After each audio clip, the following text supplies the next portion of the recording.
Përshëndetje dhe mirë se erdhët në një video të re, një video e shumë pritur nga ju, por që edhe unë kam pasur dëshirë gjithmonë që ta bëja. Për ju që ndesheni për herë të parë me kanalin tim e videot e mia, unë jam Brisilda, edhe tregoj këtu jetën time të përditshme, mësinë, tregojmë përditshmërinë tonë, jetën midis karrierës, mësisë, jetës jashtë Shqipërisë, si 2 herë e emigruar, një herë në Shqipëri, nga Shqipëria në Itali e një herë nga Italia në Gjermani, për t'i rënë shkurt.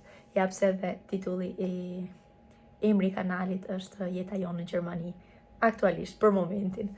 Unë jam ullur këtu, komode, pa shumë saltanete, ashtu si qisha, mora telefonin tani që ndjeva, se po pikërisht kisha vendosur ta bëja këtë videon kur do ta ndjeja, edhe thash ta bëj kështu si kur më ka ardhur një shoqe për vizitë, edhe po i tregoj si ka shkuar eksperienca e lindjes. Pra kjo video do të jetë pi eksperiencën time të lindjes. Është e çuditshme sepse videon e parë, një nga videot të para këtu në kanalin tim, kanë qenë pikërisht me eksperiencën e lindjes, me gocën time të parë, me Leilën, e cila tani është pothuajse 4 vjeçe, avash. Edhe po, dy lindje vajzash, sepse dhe lindja e dytë ishte lindja e një vajze, 2 lindje të njëjtit person dhe shumë ndryshe. Le ta nis me faktin që lindja me Leilën, kush e ka parë, mund ta konstaktoj që nuk ka qenë kaq e mbar pasi të ketë parë videon që do bëjmë, do shikoni tani. Ndoshta sepse kam qenë unë ndryshe asaj kohe, jo ndoshta, por me shumë mundësi, edhe ishin situata të tjera të ndryshme, ishin në Covidin. Kush ka interes ta shikoj, shkoj ta shikoj tek videot e para, eksperiencë e lindjes, është e ndarë në 2 pjesë. Ndërsa kësaj herë do mundohem që ta bëj sa më sintetike, por që edhe t'ju jap informacione që shumë më keni pyetur më saktë. Do ta nisim video me detaj, këtu është e vogla ime. Do ta nisim video me faktin që unë kam një mitër bikorne, që do të thotë që është në formë zemre. Duhet thënë kjo sepse shtatzania ime ka qenë ndikuar gjithkohës me këtë, nga ky fakt. Edhe kush e ka parë edhe videon e din që shtatzania ka nisur me binjak, por fat të keq, po, Zoti deshi që na falte vetëm një nga bekimet e tona. Dhe një tjetër kemi Angel në qiell. Pa ndalur të kjo, dhe shumë gjatë, sepse e kam treguar dhe këtë si eksperiencë në një video tjetër. Thash e rëndësishme ose shumë pak rëndësishme, sepse ka nëna të cilat e kanë këtë lloj mitre dhe nuk kanë asnjë lloj shqetësimi, asnjë lloj problemi, ndërsa ka të tjera të cilat madje kanë edhe vështirësi që të mbeten shtatzan, ose kanë aborte të shpeshta, por është e mundur shumë mirë që të kesh fëmijë, madje edhe arsyeja që njëra nga bebet nuk u zhvillua nuk ishte të bënte fare me mitre, sepse në atë stad mitra ime nuk është problem. Problemi ndodh më tepër pasi barra rritet dhe fëmia nuk ka shumë vend që të zhvillohet, që të rritet, sepse dhe lindi me peshë të vogël zakonisht këto bebe në mitër bikorne, zakonisht them, sepse ka raste që nuk ndikon fare. Unë kam një shoqe që ka lindur këtu në Gjermani dhe e lindi gocën shumë mirë në peshë, 3,5 kg, më mirë se kaq nuk ka. Pra shumë individuale, por në rastin tim kjo gjë ndikoi, megjithse kësaj here qellova me një doktore shumë të mirë, e cila më pa formën si e kisha eksaktësisht dhe nuk ishte pikërisht e ndarë gjitha, po thjesht pak e shtypur sipër. Edhe kjo ndoshta ka bërë që shtatzanitë tona të vinë shumë përfshi dhe xhikun. Shtatzanitë e mia kanë ardhur shumë lehtë. E thën kjo. Bebusha ime, Solea, lindi me datë 22 prill, ndërkohë që due date ishte me 12 maj. Që t'i themi kështu me detaje, pra erdhi disa javë përpara, por kjo pritej. Në videon e mëparshme që kam ndarë me ju thash që unë e kisha ndërruar sikur Solea do të vinte me datë 20.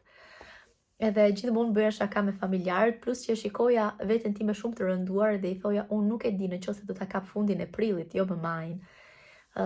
Dhe kështu ndodhi. Në fakt kam shkuar disa herë në pronto soccorso, në urgjencë për shqetësime të ndryshme, Deri shqetësimi i fundit, le të themi, ishte një dhimbje koke shumë e fortë, 5 ditore, sa që menduan që mund të ishte përsëri rrezik i preeklamësisë, siç më ndodhi dhe me Lelën, por falë Zotit nuk ishte ajo, dhe si një vlerë ishte pak dyshuese. E lam që nuk ishte ajo, edhe ishte një migren shumë e fortë, le të themi. Pas kësaj, unë u binda edhe më tepër që në fakt këto janë gjitha shenja që lindja po afrohet, por nuk është se më besonin shumë, le të them. Por nëna Shazan që ndoshta do ta shikojnë këtë video, do thonë ju çfarë janë këto shenjat që të bënin të kuptoj. Si nën për herë të dytë e kupton më tepër kur të ka ardhur momenti. E ndjeja trupin tim shumë të lodhur, e ndjeja edhe vetë shpresha që okay, le të rri bebja sa më shumë brenda se më mirë është, por nuk e di, ishte një ndjesi që nuk arrit ta shpjegoj me simptoma fizike, por që ishte ajo ndjesi. Plus ëndra, dhe unë këtyre shenjave edhe i besoj ndonjëherë. Jo edhe ndonjëherë, po i besoj se në një farë mënyre universi komunikon me neve. E lidhur me këtë punën e preeklamësisë, unë kalova një natë në urgjencë, nuk fjet atje, dola, ju kam treguar tek vlogjet më para. Edhe i kishim rënë dakord që nëse do vazhdoja të ndjeja akoma keq, do kthehesha përsëri në spital. Ndodhi në fakt që unë isha mirë për 2 ditë, edhe më pas simptomat u rikthyen. U rikthiva përsëri në spital për një kontroll tjetër, por vazhdoni me idenë që është çdo gjë në rregull. Derisa një mëngjes të bukur, unë zgjohem edhe kisha hemoragji. U tromba shumë, të them të drejtën, edhe se i prisja të gjitha këto, hemoragji nuk e prisja, edhe ashtu më vrap, ikëm në pronto soccorso, edhe në urgjencë, edhe atje më bën një vizitë, ndërkohë që çdo gjë ishte stabilizuar. Ndërkohë, gjatë këtyre ditëve që isha për vizitat e tjera, unë kisha disa kontraksione, që ishin dhimbje të lehta barku që shkonin e vinin. Nuk ishin të rregullta, por unë i ndjeja. Dhe kështu ndodhi atë ditë, shkuam në urgjencë, më thanë që nuk është momenti për të lindur, ka qenë kjo humbja e gjakut, bebja është okay, parametrat janë të gjitha okay, por normalisht ne nuk mund të lejojmë që të shkosh në shtëpi, pasi nuk jemi të sigurt, që të jemi më të sigurt do të mbajmë këtu. Gjëja e vetme shqetësuese ishte fakti që doktoresha tha që Solea nuk ishte marrë peshë në 2 javorin e fundit. Më tha që Solea peshon jo më shumë se 2 kg 100 gram, dhe kjo normalisht ishte shumë shqetësuese për mua, se do të thonte që me shumë mundësi Solea do të rrinte në inkubator nga momenti që do të lindte. Edhe kush është ajo nën që e do këtë? E thënë kjo, ne kishim të programuar lindjen me datë 5, pra një lindje cesariane e programuar me datë 5 maj. Por duke qenë kjo puna e peshës, atëherë kjo doktoresha tha, okay, nuk do të operojmë tani me datë 21, ishte data 21, do të operojmë me datë 25 në të premten i binte. Edhe unë të kokaime, okay. Pse të vazhdojmë, nëse situata është dyshuese, fëmia nuk merr më peshë, pse të vazhdojmë të presim? Ishte ditë pushimi, ishin pashkët njerëz, thjesht, bukur, pastër, sepse ishin pashkët dhe nuk ishte personel. Nëse do të dëgjoni zhurma të çuditshme, është Solea këtu që po pi. Po, ne ishim në spital, Leila ishte e vogla, e madhja jon ishte me gjyshin në shtëpi, sepse prindrit e mi kishin ardhur shumë herët, për motive të ndryshme, për më qëndruar mua pranë normalisht, por edhe për arsye të tjera që do të shikoni shumë shpejt në kanal. Gjithmonë arsye të bukura, fal Zotit. Që kështu, për sa i përket Leilës, isha shumë e qetë, ishte me mamin, ishte çdo rregull, edhe unë isha me Xhikun në spital. Duke qenë se thanë se do të më shtronin, do të më gjinin një dhomë, po prisnim që të sistemonim, edhe unë filloj që të kem kontraksione sërish. Ishin dhimbje barku, të cilat mbanin disa sekonda, edhe pastaj largoheshin. Këtu, çfarë bëra unë? Hapa ChatGPT, edhe i thash, mendoj se po më vinë kontraksionet e lindjes, edhe duhet që të shënoj edhe të më mbash shënim. E di që ka aplikacione, po me ChatGPT ishte shumë e thjeshtë, sepse edhe regjistroja me gojë kur nuk ishe mundësi të flisje. Momenti që na kanë dhënë dhomën mund të ketë qenë rreth orës 3, nuk e mbaj mend me siguri, por mbaj mend me siguri faktin që unë kisha një CTG, një monitorim rreth orës 5. Edhe Gjiku pastaj iku, sepse nuk mund të qëndronte më aty. Unë ndaja dhomën me një mam to be tjetër, një grua shtatzan, e cila nuk ndjej shumë mirë edhe Gjiku nuk mund të qëndronte aty gjatë.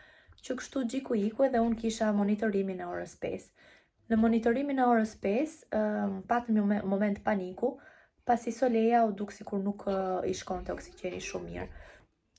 Duke qenë se CTG-ja e orës 5 nuk shkoi shumë mirë, ajo zgjati akoma më shumë, diku tek 1 orë e gjysmë, edhe më thanë, ok, tani do vish në orën 9 që të bëjmë CTG-n tjetër. Edhe kështu ndodhi, në orën 9 unë shkova përsëri, dhe unë vazhdoj me monitorimet e dhimbjeve të mia, dhe në qoftë se ishin çdo 1 orë, filluan që të bënin çdo 45 minuta, pastaj filluan çdo gjysmë ore. Në orën 9, mendoj se e kam patur rreth çdo gjysmë ore. Ju nuk e patë, por patëm një shkëputje publicitare, pasi Leila e shikon që mami është mbyllur në dhomë dhe kush e di se çfarë po bën mami. Edhe po qante. Për arsye të tjera, po që vjen te mami thjesht për të shqetësuar. Parantezë kjo.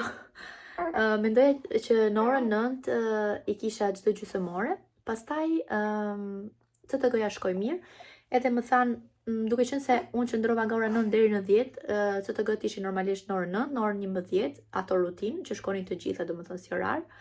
Duke qenë se imja zgjati nga ora 9 deri në 10, diçka e tillë, më thanë në orën 11 mos hajde më. Por unë vazhdoj të kisha këto dhimbjet, edhe duke mos patur një lindje natyrale të parën, edhe i kuptoja dhe nuk i kuptoja.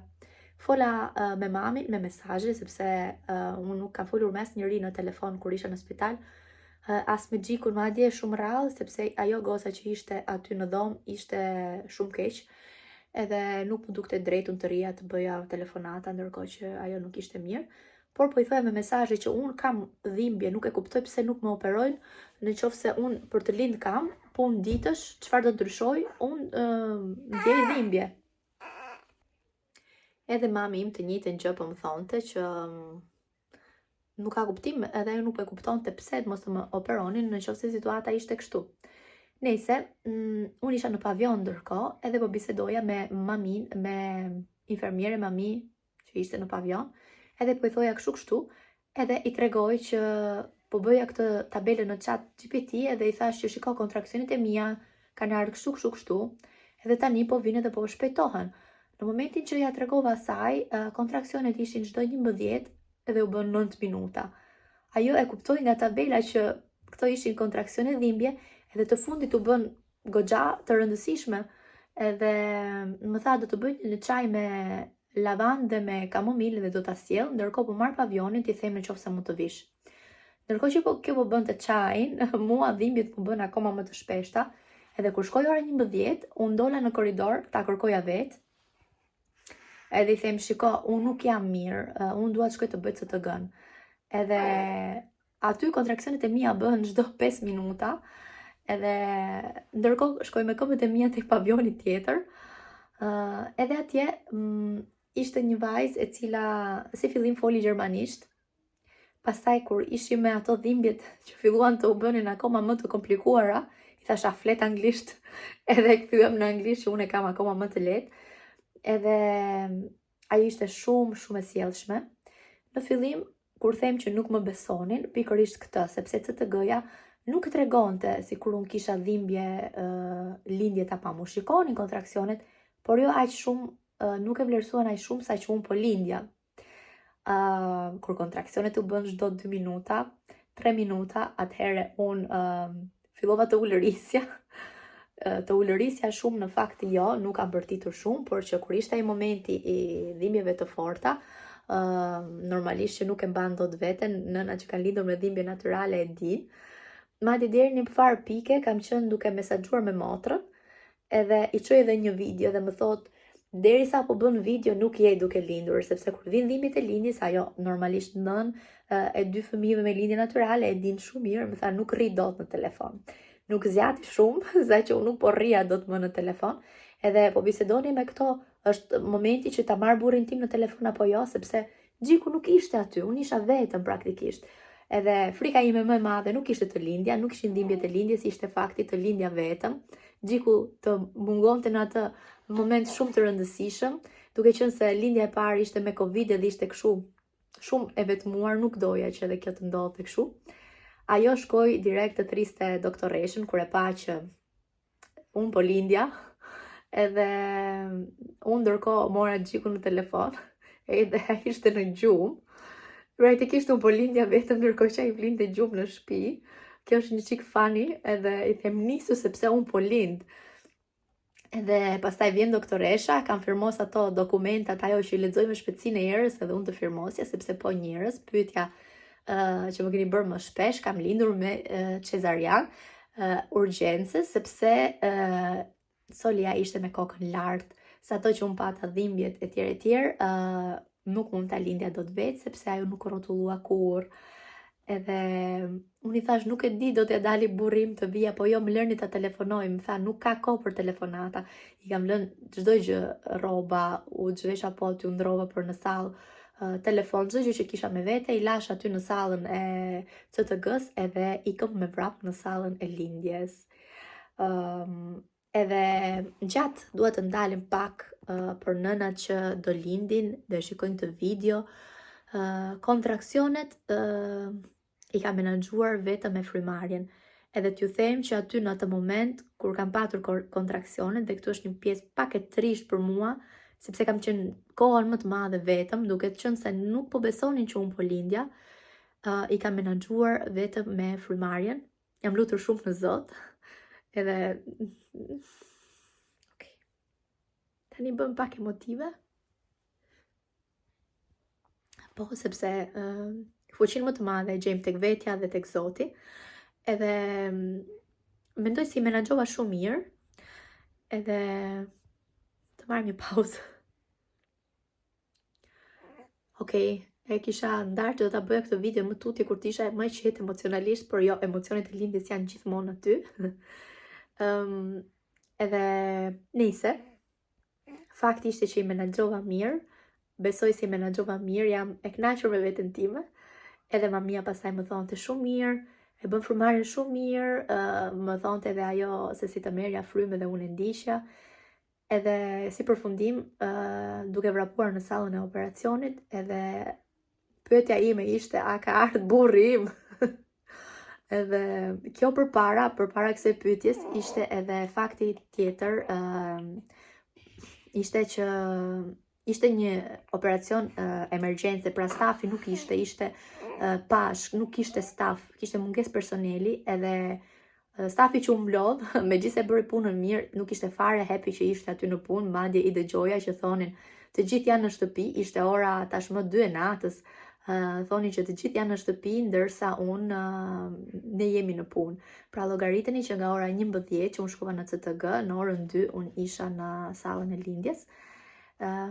Edhe aty anestezisti thot anestezi totale, po më bënin gati për anestezi totale, duke qenë se unë kam bërë 2 operacione të tjera me anestezi totale për hundën.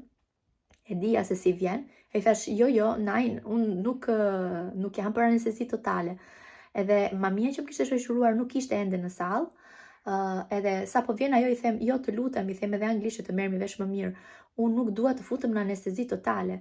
Edhe ai më tha, anestezisti më tha, por ti ke kontraksione dhe ti mund të lëvizësh në momentin që unë mund të bëj epiduralin. Edhe i thash, jo, nuk më intereson, unë nuk futem në anestezi totale, do duroj çdo gjë vetëm më futni dhe bën një telefonat me mjekën që më ndoqi sipër.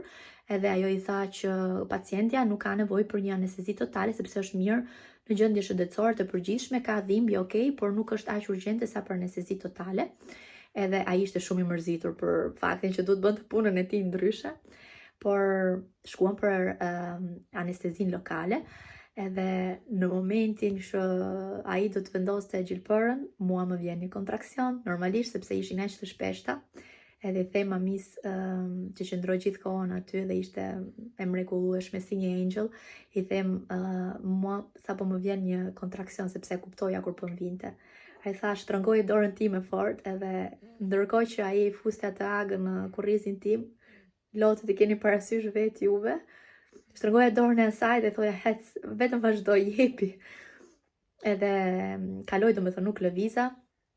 Edhe avash i keni parasysh vetë ju që e keni me këtë lloj lindje.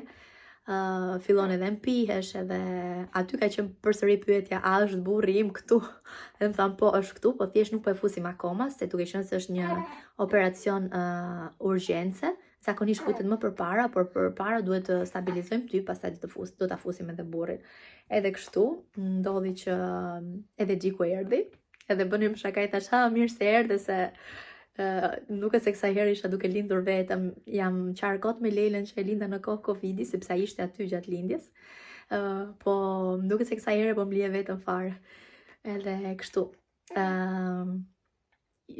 Kush e ka bërë operacionin e di që ato janë thjesht minuta, kalon koha, edhe se ne na duket një përjetësi, janë thjesht pak minuta. Edhe Solia doli. Në momentin që Solia doli, edhe dëgjojmë të qarën e vogël, shumë të vogël, imagjinoni të qarat tona, të mëdhaja, një gëzim i papar, edhe po, pyetja ime, pasi e pam nga i plasmasi, ajo letra që ndarëse, nuk është se e mora direkt normalisht, sepse ishte një cesarian emergjence, e morën edhe e quan që ta peshonin, ta rregullonin, e pata afër shumë pak sekonda, siç thash, nëpërmes letrës, madje e mbaj mend kështu jo shumë qartë, por mbaj mend që ishte shumë e vockël edhe ato flokët e zeza, edhe pastaj e morën, por që çdo gjë ishte okay, thanë që është okay, edhe kur vjen Gjiku me gocën, okej, më solli Solea, ne përshëndeta kështu dhe pyetja e parë ishte sa peshon. Normalisht ishte kjo pyetja parë, sepse ishte shumë e shqetësuar duke qenë se na thanë se është 2 kg 100, por fakti që ajo ishte aty, do thotë që ishte mirë me shëndet, edhe më thotë jo është 2 kg 620. Sa Leila praktikisht, edhe shumë e vogël, por shumë e fort, edhe totalisht okay në normë. Edhe në qoftë se flasim sot e kësaj dite, unë me zor po e mbaj. Bëshaka, dua të them që nuk ka rëndësi që lindi kaq të vegjël sepse peshën e rekuperojnë. Solia shumë mirë me peshën tani, për moshën që ka, për muajin që ka. Edhe po, kështu. Kjo ishte lindja e Soleas, emri të cilës do thotë diell, Sole, pjesa e parë, diell në italisht, siç e dim të gjithë. Një emër që ja ka zgjedh mami vetë me shumë dashuri. Motër se ja ka zgjedh babi, ndërsa Solea se ja ka zgjedh mami. Edhe ja kam zgjedh këtë emër në një nga momentet që kam qenë duke u kthyer nga spitali, në momentet që isha shtruar për rrezik dështimi, kur çdo gjë ishte mirë, isha në taksi duke u kthyer vetëm se Gjiku ishte me Lelen, edhe ka fërkuar barkun dhe më ka ardhur spontanisht Sole, edhe më pëlqen edhe emri Lea, që kështu lindi emri Solea. Po. Dhe kështu Solea tani ka 1 muaj e pak që është në jetën tonë dhe na ka bërë jetën tamam ndrit, na i ka ngrohur zemrat. E kam këtu edhe prandaj më shikoni syt kështu, mi shikim prej të dashuruare, sepse kështu jam vërtet. Pastaj, për të ardhur tek gjërat pak më shumë teknike, kam qëndruar në spital 3 ditë, ditën e 4 do me thënë kemi dalë, siç është rutinë për cesarianët pa problematika, çdo gjë shkoi mirë, gjithënja mirë, normalisht me vështirësitë e fillimit, por që kaluam shumë shpejt. Mendoj që përgatitja ime, ndaq nga eksperienca si nën për herë të dytë, por edhe kursi që kisha ndjekur me Zamirin, më ndihmoi goxha shumë. Kisha shkuar totalisht e përgatitur, edhe mamia që më ndoqi më pas e kuptoi që unë isha shumë e përgatitur. Dhe rekuperimi i postpartumit, kur është një cesarian, është pak i vështirë. Do them pak, sepse nuk dua të ta përgjithsoj për të gjithë, sepse kush e ka më lehtë, kush e ka më vështirë, Të them të drejtën, për herë të dytë unë e kam patur goxha të vështirë. Kisha shumë dhimbje të plagës, edhe kisha kontraksione që unë nuk i kam patur me Leilën.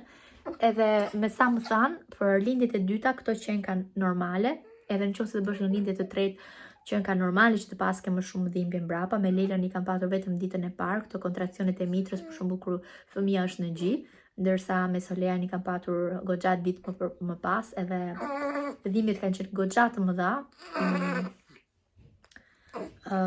Gati në një moment thash si do ta menaxhoj të ri në spital vetëm, sepse nuk dukte mundur fizikisht, por çdo që kaloj me shumë qetësuese, ditë më vonë shumë qetësuese kam marr.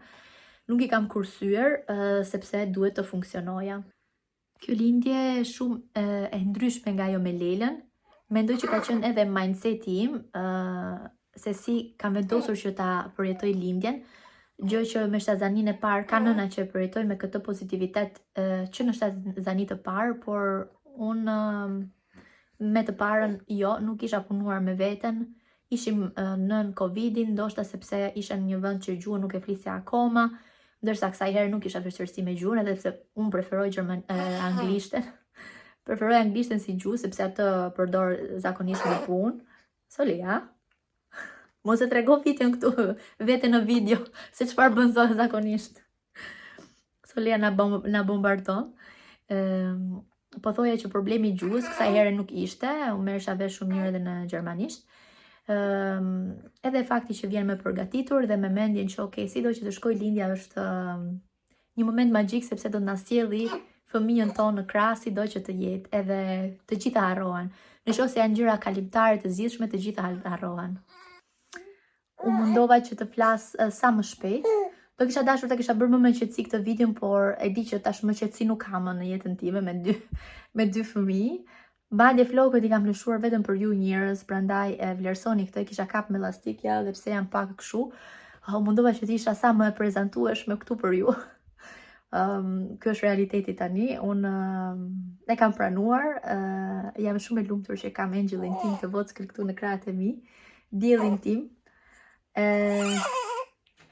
Edhe ju falenderoj shumë që e ndoqët të videon, dhe shihemi në video të tjera.